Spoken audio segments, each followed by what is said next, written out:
I wanted to ask you about this P. Diddy thing. Now, are you supposed to be P. Diddy now? Are we supposed to address you in that way? That can't be serious. No, right? no. Okay. You could address me.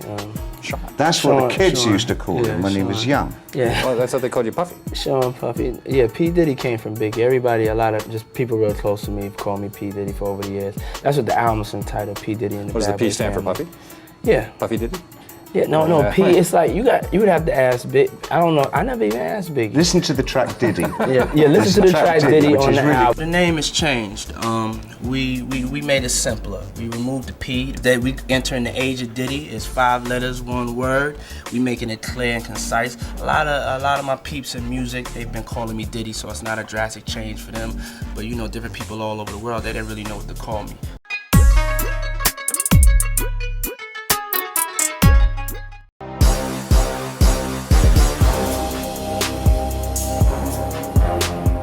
On December 28, 1991, 9 young people died in a crowd stampede at a city college in New York City.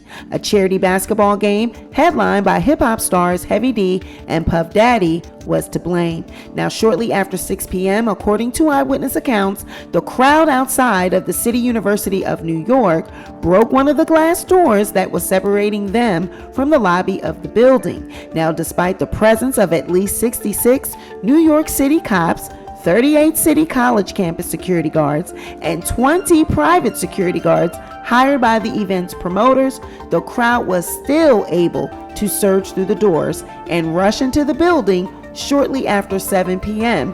when the event finally got underway. Now, once inside of the lobby, the crowd rushed down a set of stairs leading to the gymnasium. At the bottom of those stairs were 4 swinging doors, 3 of them closed, that opened not into the gymnasium but into a tight stairwell. Now, while the 3,000 strong crowd surged forward, those people who had reached the stairwell first were caught in a crush that would leave 8 dead on the scene and 29 others injured, one of whom would later die of her injuries. They were crushed against what? Other people, the walls, Other floors? people, walls, floors. It was just a mad rush of people to one exit, is my understanding. The scene before. And I'm sorry for the families that suffered this because I feel it more than I can possibly express it to you. When sorting out the question of civil liability, Judge Louis C. Benza of the New York State Court of Claims placed 50% of the blame for the deaths on the venue's owner, which was the City University of New York, and 50% on the event's promoters, rappers Heavy D and Sean Puff Daddy Combs, saying, "It doesn't take an Einstein to know that young people attending a rap concert who have paid as much as $20 a ticket would not be very happy and easy to control if they were unable to gain admission to the event because it was oversold." There were nearly a dozen lawsuits filed against Puffy and Heavy D, and Puffy would go on to pay out a secret settlement to a Bronx secretary who claimed the stress of seeing her best friend crushed in the stampede caused her to develop Graves' disease. In this video, we expose the 1991 City College Stampede. I'm at 138th Street and Convent Avenue, City College. I have 4 people that were just... Where in Brooklyn and Manhattan or where? I'm in Manhattan.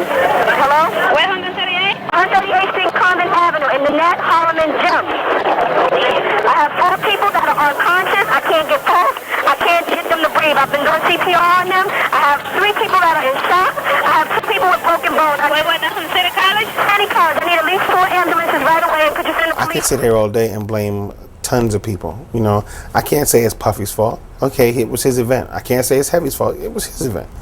I could say it was Jessica's fault because she ran with the money. That means she was thinking of self first. Fans had come to see a lineup of celebrities from the hip-hop community play basketball to benefit AIDS education. The event's promoters were Heavy D and Puff Daddy, and it was billed as the Heavy D and Puff Daddy Celebrity Charity Game. Among the scheduled players were Big Daddy Kane, Ed Lover, Michael Bivins of Belle Biv DeVoe, and members of the group Run DMC.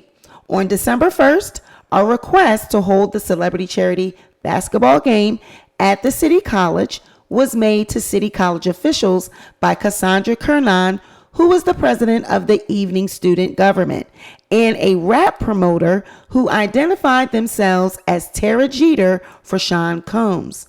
Now, a fun fact, Tara Jeter is actually Tara Jeter of the singing group The Girls. There were also flyers made that listed Kiss FM radio station WRKS as a sponsor. The application did not, however, specify the size of the anticipated audience, but school officials expected a sellout crowd for a gym holding 2,700 in its bleachers. About 1,500 tickets had been sold prior to the event for $12 each, and the other 1,200 were to be sold at the door for $20. Handbills said that profits were to be donated to the AIDS Education Outreach Program. There had been a similar event at the City College on December 20th that had attracted 500 to 700 fans and had been held without incident. So college officials expected a sellout for this celebrity basketball game.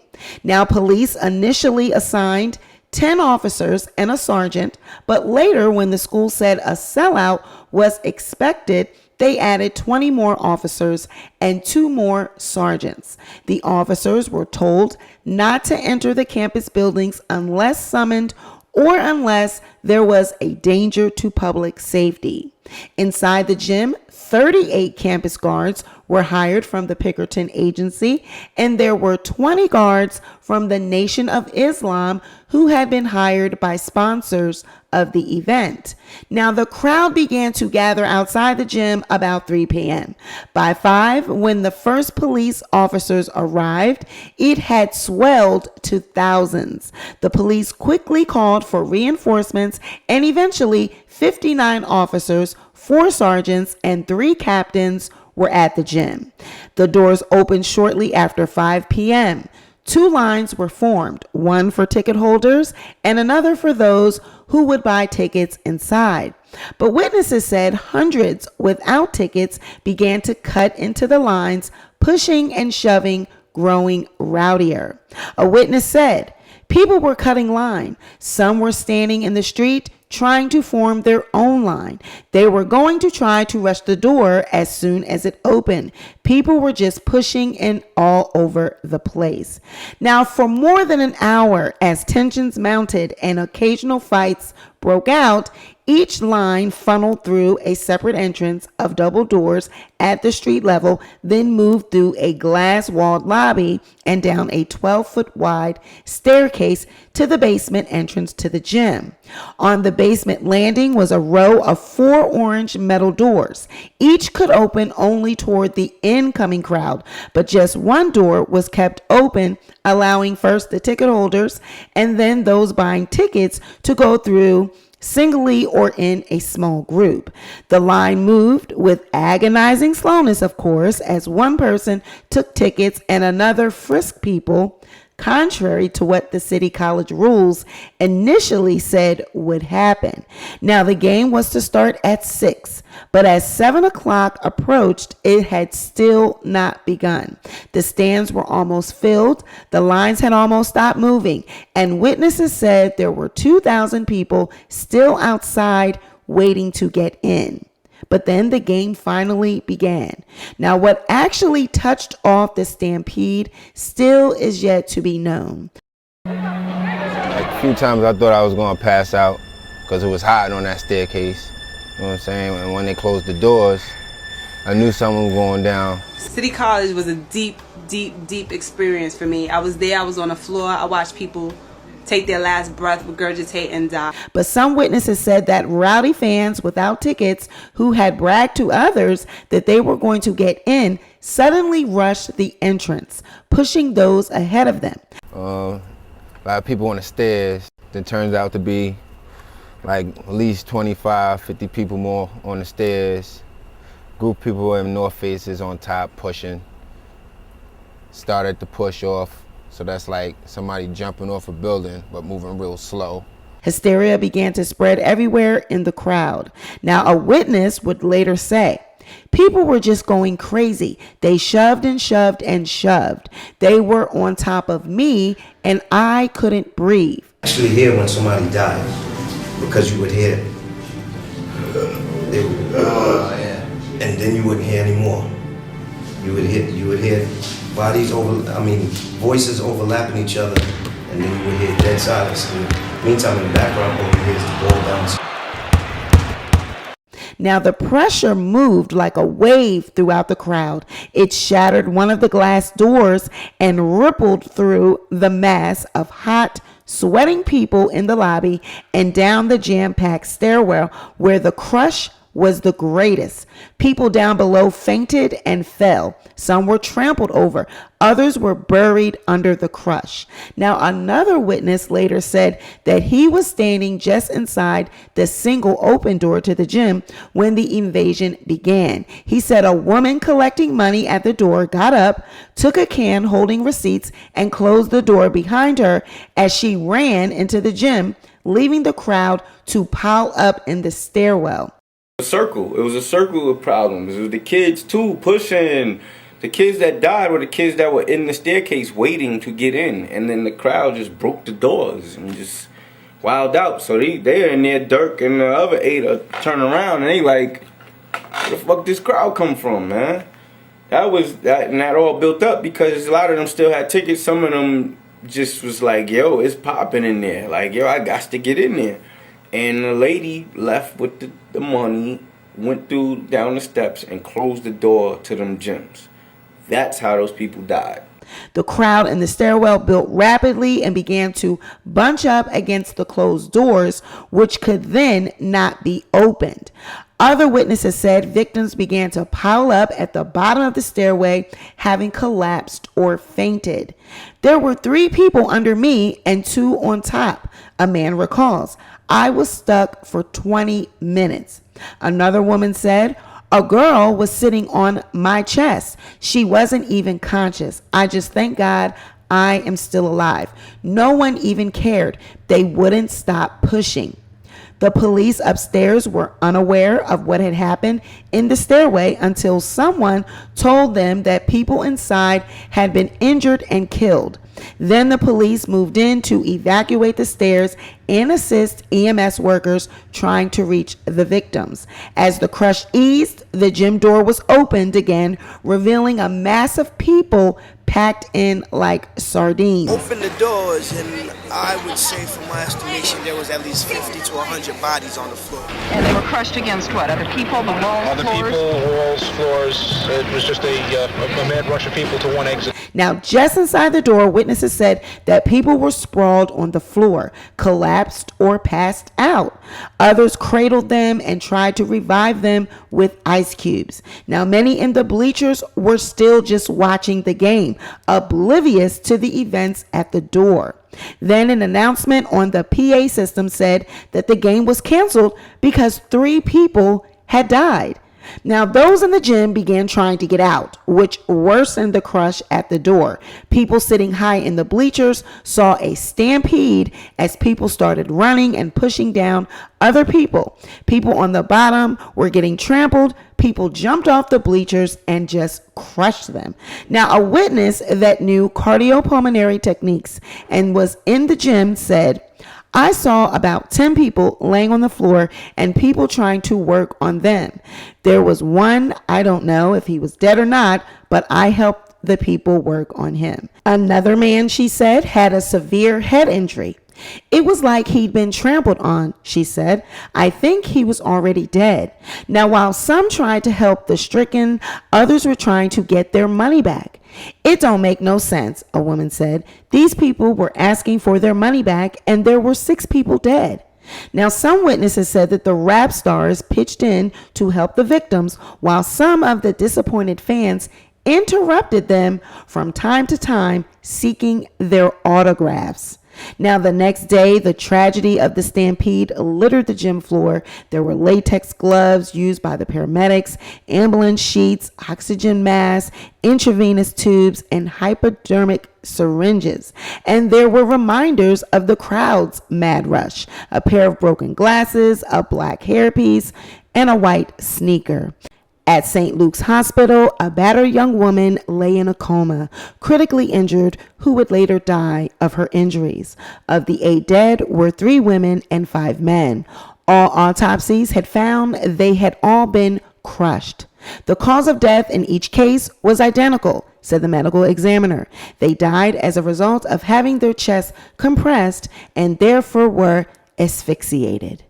Now, after the tragedy, victims' relatives blamed the police, who in turn blamed college administrators, who blamed promoters, who blamed the police. But in the circle of recrimination that followed the deadly stampede, almost no one pointed at another culprit, a crowd that spawned a beast. The beast was something more and something less than the 3,000 to 5,000 individuals who showed up for the rap stars' basketball game on December 28th.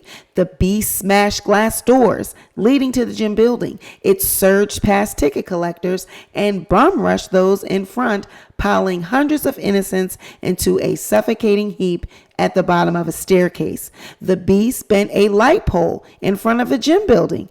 It pestered rappers for photo ops and autographs in the morgue of the gym floor, distracting those who were trying to help the injured. It laughed and joked outside amid the despair. It robbed the dead. The beast was personified by the gang of rowdy youths at its heart, but it grew along with the panic and terror they instigated. It behaved disgracefully before, during, and after the crush. It killed 9 people. Those who saw the beast that night will never forget it. A woman who was waiting in line outside of the building recalled, "A bunch of guys said, 'Let's push 3-8, let's push 3-8. People just started falling and getting smashed. No one cared. They wouldn't stop pushing." Another witness who was among the rushers had fought his way in behind some of the rappers. "Everybody was doing 1, 2, 3, push. We were getting in, we was moving." First, the crowd filled the lobby. Then it pressed down on hundreds of people waiting in the stairway leading to the gym door. I saw people climbing over other people to get inside. The stampede continued downstairs on the gym level. A mother who cowered for safety in the ladies' room stall with her 11-year-old son and 2 of his friends said, "All around, people were bum rushing into all of the entrances and exits in the hallway. I didn't know what that word meant before, but I sure do know now." Now, as people were carried out on stretchers, witnesses say, kids were going and mugging for photos with the rappers. They were trying to get their autographs while people were dying. In the end, the beast really had many faces, but for the most part, the tragedy it created was treated like a fire or a water main break. Possible to contain, impossible to avoid. Investigators and journalists examined the precautions and reactions of police commanders, ambulance dispatchers, college officials, rap promoters, and student leaders. At least 100 police and security personnel were on hand, but a rap security expert said there should have been a guard for every 30 spectators, a more rigorous ratio than 4 guards and inmates in most units of the city jail. Everyone acts as if it was a cattle stampede, that these people were nothing more than objects to be managed, complained the editor of the City Journal, which was a public affairs periodical at that time. They said, "You hardly ever hear leaders in New York asking people to behave better, as if it would be quaint to do so." The Reverend Al Sharpton spoke on the tragedy, saying, "We are ashamed of those young people who conducted themselves in a way that hurt innocent young people." At a funeral 2 days later, he spoke on a time when we had to come in not through the one door, but in the back door, but we didn't stampede each other. Now, many had speculated that the gymnasium was filled beyond its legal capacity of 2,730 people. But after police reviewed the videotape shot from the bleachers, city college officials said that that was not the case. The gymnasium was not packed, said a city college spokeswoman. There was room. Now, in addition, some witnesses inside the gym described empty bleachers and a comfortably sized crowd that was polite and orderly until the chaos began. Outside, however, the crowd was growing unruly, and some fans who began arriving for the scheduled 6 p.m. game as early as 2 p.m. said they were shocked to see so few security personnel to manage the bulging crowd. As many as 700 people arrived without tickets, police said. Now, when the crowd broke through the glass exterior doors, it surged with such force that it bent a lamp post in the rush to enter the building's foyer and hurry down the stairwell to the gym. Doors between the stairwell and the gym that had been closed were opened too late to relieve the pressure of the scores of people on the stairs. Now, when the doors finally did open, people tumbled into the gym over the bodies of those who had been crushed. At Madison Square Garden, when there's a concert, the cops come in hundreds on motorcycles, in cars, and in vans, like a parade of cops, said a 16-year-old high school student. Here, I only saw one cop and only one cop car outside. When the doors opened at 5 p.m., two lines stretched from the gym building, one extending nearly a block away, to a stone arch at the campus entrance. But security guards admitted people 5 at a time so they could be frisked. After waiting in the chilly afternoon, the throng grew mean and impatient. The crowd was big and it was uncontrollable. They just kept pushing and pushing. While a lot of this was happening, there was no police here at all, a witness said.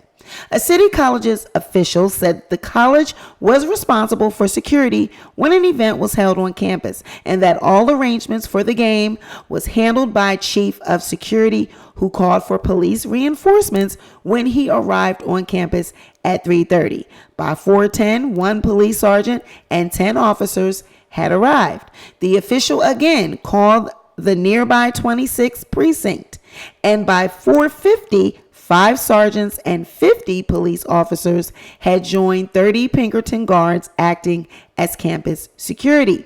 Now, the game sponsors, an organization called the Evening Student Government, and radio station KISS FM, which publicized the event, were not responsible for security, the college official said. However, the student group had invited members of the Fruit of Islam, which we know is a Muslim group that frequently provides security for community events. They were helping to frisk the crowd and to take tickets.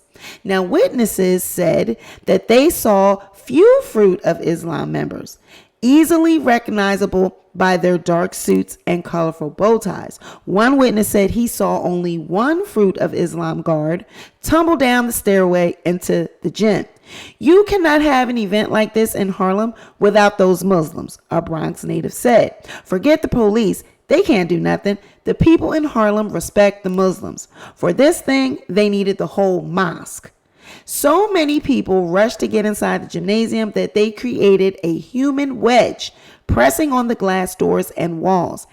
Everyone was so close together. You felt you could not breathe because of the weight of people pressing on your back, another witness proclaimed. Now, the first EMS workers who arrived at about 7:18 encountered a wall of people. We had to break through the crowd when we reached downstairs, said an EMS worker. Picture an avalanche with people just trampling on top of each other, people being squashed through doors, banged into door frames. A medic also said, I had a guy with a broken neck and I had to haul him over close to the wall to avoid both of us being trampled.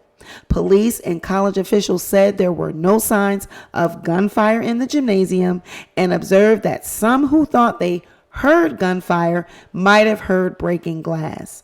Now, a publicist for Heavy D, when asked about him, she said, he's a spiritual person, and I think he's devastated by this. She said that Heavy D had planned to start a fund to assist the victims' families and hold a benefit concert as well. Now, when researching this video, I could not find any evidence that any of this had ever been done. Now, as you can imagine, several of the victims' families sued Heavy D and Sean Puffy Combs. A year has passed since the CCNY tragedy, but people have not forgotten what happened, including the event's promoter, 22-year-old Sean Puffy Combs. He was cited in the New York City Deputy Mayor's report for failing to adequately alert student organizers to the need for strong security and crowd control. Since then, Combs has maintained a low profile in the press, which he feels has wrongly portrayed him. I'm famous for like the kid in their minds who threw the tragic City College, and that's kind of hard for me sometimes to live with. In the first couple of days when it happened, there was nobody to really answer for what was going on, you know what I'm saying? So I think the media and everybody was trying to figure out why this happened. Like, people are tired, especially amongst black people. They're tired of seeing us kill each other, us go through just the situations where lack of love for our race and for ourselves. Rapper Heavy D, who's managed by Combs and co-hosted the ill-fated event, says that Combs is a good kid who deserves all the success he's achieved in '92 despite its dismal beginning. Recently, Combs was promoted to Vice President of Artist Development at Uptown Records, started his own record label, and is the creator and executive producer behind some of R&B's top acts. Father MC. Puffy, responsible for that. Mary J. Blige. Holy Puffy. Nobody wanted to take a chance on me. Nobody wanted to help me.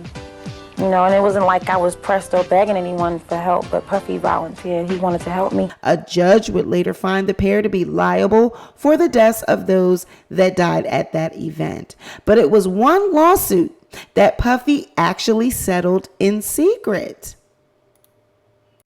A Bronx secretary by the name of Nicole Levy filed a lawsuit against Puffy in the amount of $2 million, claiming the stress of seeing her best friend crushed in the Stampede caused her to contract Graves' disease. Now, Miss Levy's attorneys were reportedly willing to settle the case for $1 million at first, but Puffy, who had already paid out $750,000 to settle claims by other relatives, had refused. Now, in a statement, Puffy said, "The event was tragic, and every day my heart goes out to the victims and their families. However, Nicole Levy is not one of those victims. Her case is phony, and there is no evidence whatsoever to support her claims. I find it appalling that she is trying to profit from this terrible situation." Now, Miss Levy's attorneys, meanwhile, said during a press conference, "We will have a number of doctors take the stand in Manhattan Supreme Court, including doctors who treated Miss Levy for bruises after the tragedy, psychiatrists who are currently treating her for post-traumatic stress syndrome, and 2 endocrinologists treating her Graves' disease." Eventually, Puffy agreed to pay a secret settlement to Nicole, but the actual amount was kept secret under the terms of the settlement. Puffy had initially offered $50,000, with the offer being turned down and Nicole's lawyer calling it unrealistic. The state Supreme Court trial on her lawsuit had just concluded a second day of jury selections when the settlement was reached. The case had stalled for 7 years and opening statements were due to begin, but they reached a deal. "It remains clear that Nicole Levy's case is without merit," said Puffy's attorney, "but rather than have protracted litigation, we have come to an acceptable resolution and are very pleased with the outcome." Now, lawyers for Miss Levy, who has never spoken publicly, had promised to call to the stand a Graves' disease expert who was originally employed by Puffy's team until his research led him to conclude that Miss Levy's illness was probably linked to stress from the stampede of people trying to get into the game. She exhibited symptoms almost immediately, one of Nicole's lawyers said after a pretrial hearing. Her friend was killed only a few feet away from her, trampled to death. Now, another of her lawyers said that Nicole is glad to put this behind her. Now, her Graves' disease, a life-shortening thyroid condition, had resulted in weight fluctuations, vision problems, and other difficulties. Now, Puffy's team contended that Miss Levy was diagnosed with Graves' disease 4 years after the Stampede, too distant in time to be linked to the tragedy. At the time of the Stampede, Nicole had just been 17. Now, a quick tea break. When Puffy reached the settlement deal, he was actually under indictment for gun and robbery charges stemming from an incident at a Manhattan nightclub in which a shootout occurred that left 3 people wounded and sent many people that were inside of the club scrambling for cover. Puffy was later acquitted of those charges. Now, to this day, Nicole Levy has not done any public interviews about the 91 City College Stampede. This leads me to believe that there's some sort of gag order in place. There are no photos of this woman. So this leads me to believe that there's a gag order. We will never hear from Nicole Levy. 8 families of the deceased settled wrongful death lawsuits against Puffy in early 1998, but one did not. So in February of 1999, Puffy asked the man to sit down with him. This man was Father Leonard Nelson Sr., who had lost his only child in the Stampede.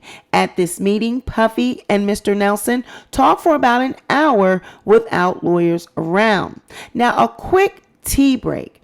During this time, Puffy was in a dispute with record executive Steven Stout, who claimed that a business meeting with Puffy allegedly ended with him hitting Mr. Stout over the head with a champagne bottle.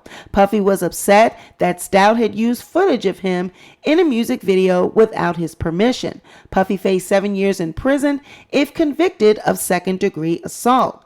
Out on $15,000 bail, he reportedly offered Mr. Stout $2 million to forgive and forego a civil suit. But a source in Puffy's camp said that no offer like that had been made. But what did end up happening was that the two reconciled, with the charges being dropped and Puffy paying Steven a cool $500,000. Once the payment had been made, Steven went from saying that Puffy had tried to kill him to saying that he didn't want to see Puffy convicted of a crime and that they had worked out their differences. Prosecutors dismissed the assault charge and allowed Puffy to plead guilty to the lesser charge of harassment.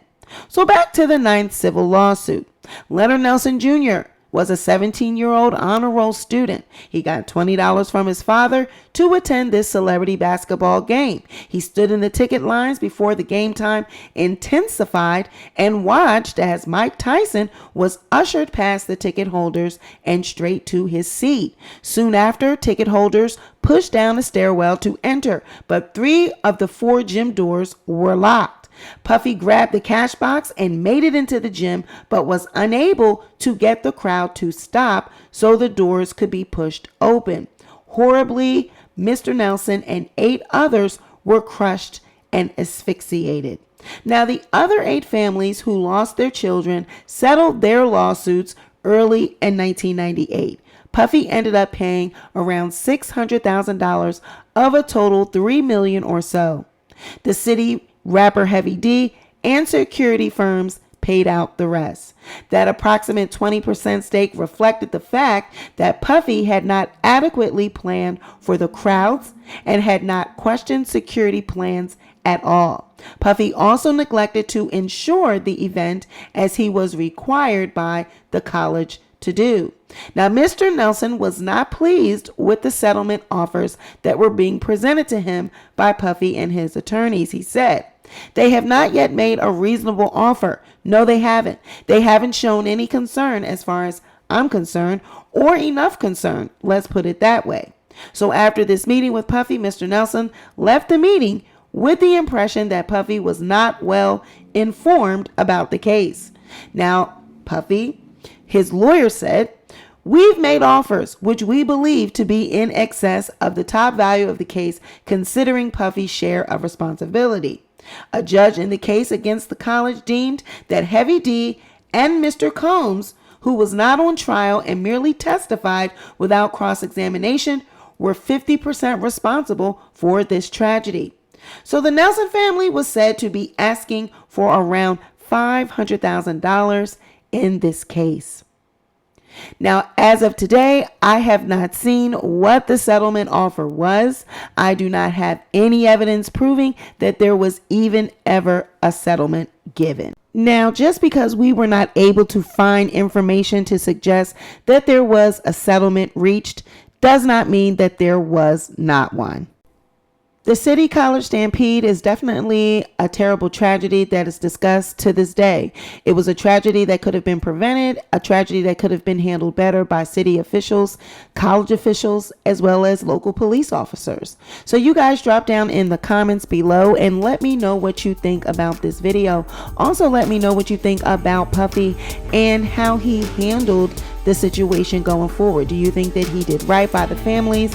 Do you think that he did right with the settlement of Nicole Levy? So drop down in the comments. I'm interested in hearing from you. Until next time, this has been another edition of the Sweet Pea Diaries. Be sure to like this video, share this video, but most importantly, be sure to subscribe to the channel, and I'll catch you on the next one. Bye.